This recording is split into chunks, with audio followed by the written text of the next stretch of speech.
Olá, gente! A gente está dando continuidade ao texto de Gênesis. A gente vai ler o capítulo 23 a 25, ou a gente já leu o capítulo 23 a 25. E aqui eu queria ressaltar duas coisas. Eu vou contando a história e à medida que chega no ponto que eu quero chegar, eu falo qual que é as duas lições do dia de hoje. O capítulo 23, ele narra quando Sara morreu, esposa de Abrão. O que é interessante é que o jeito como Abraão se preocupa na hora de enterrar a esposa dele.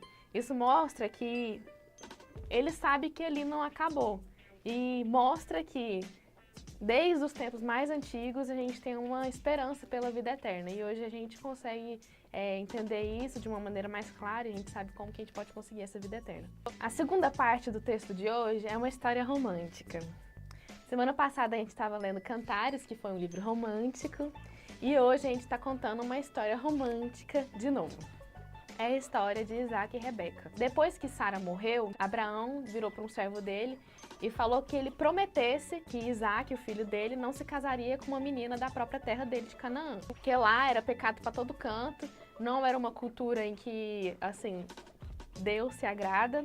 E ter um casamento de Isaac com aquela cultura, quando ele ia se casar com uma pessoa de lá, não ia ser muito bom para promessa, inclusive, que era a promessa de que Abraão seria pai de várias nações. Então, Abraão, preocupado com isso, com a promessa e com o filho dele, em permanecer a nação de Deus, o povo escolhido de Deus, ele fala que é para esse servo prometer que Isaac iria casar com uma pessoa que fosse da família dele, dentro do povo de Deus. Então, esse servo viaja até Mesopotâmia e lá ele encontra Rebeca. Só que aqui vem a nossa primeira lição. O servo não vai lá só com forças próprias, sabendo que ele tem o entendimento de conseguir escolher qualquer pessoa. Ele sabe que quem pode conseguir escolher isso é só Deus. Então o que ele faz? Ele ora.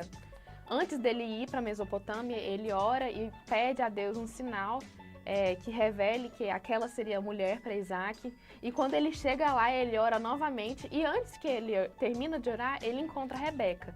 Rebeca atende todos os quesitos que ele colocou no sinal. E ele tem certeza de que Rebeca é essa mulher escolhida por Deus. Então o servo faz um trato com a família deles e leva Rebeca para casa de Isaac.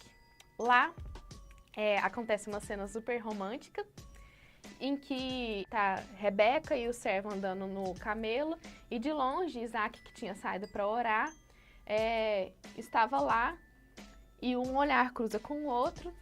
E essa cena é importante porque está escrito na Bíblia. Se fosse uma coisa assim super não relevante, não estaria escrito na Bíblia, mas o olhar deles se cruzam e como a gente diz hoje, amor à primeira vista.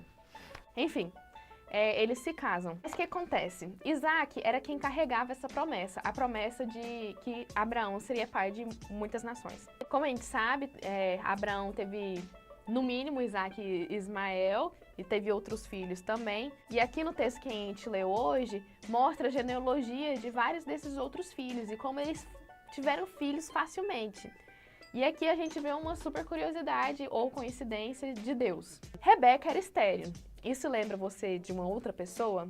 Rebeca era estéril e bonita. Quem era assim também? Sara. Sara era quem começou essa promessa. E Rebeca também é. Por que que isso é uma coincidência divina? Para poder mostrar que, apesar de Deus ter colocado essa promessa para Abraão, Abraão não ia fazer com que essa promessa fosse concluída por conta própria. Foi tudo de Deus. Se Sara teve filhos, não foi porque ela era reprodutora e etc. Ela era uma mulher estéril e quem deu filho foi Deus. E o mesmo aconteceu com Rebeca. Quem deu os filhos para Isaac e Rebeca foi Deus. Rebeca teve filhos e eles são Esaú e Jacó. Esaú era o típico macho, cabeludo, que caçava e que ele tinha, assim, aos olhos humanos, ele tinha grandes chances de ser esse reprodutor da promessa de Deus. E tem Jacó. Jacó, desde o momento em que nasceu, ele mostrou alguém que não poderia continuar com essa promessa. Ele puxou o calcanhar do irmão mais velho para poder ver se ele conseguia sair mais cedo e ser o primogênito. Depois a gente descobre como é que ele acabou sendo o primogênito, entre aspas, né? E ele tipicamente era a pessoa que não era certa para o trabalho, né? Aos olhos humanos. Como a gente viu, tanto no momento em que Rebeca teve seus filhos, como Jacó ficou sendo o terceiro patriarca, Abraão, Isaac e Jacó, que Deus age de maneiras diferentes. E aqui vem a nossa segunda lição, que é para poder encerrar, é que Deus, ele não pensa igual a gente, ele não vai fazer as coisas igual a gente pensa que vai acontecer. Deus pensa de uma maneira diferente, ele trabalha na nossa vida de maneiras diferentes. Cabe a gente a fazer a primeira lição que eu mostrei hoje, que é orar para poder a gente entender qual que é essa maneira diferente de Deus pensar e que a gente possa, assim, concluir a promessa que ele tem pra gente. Então, tchau, gente!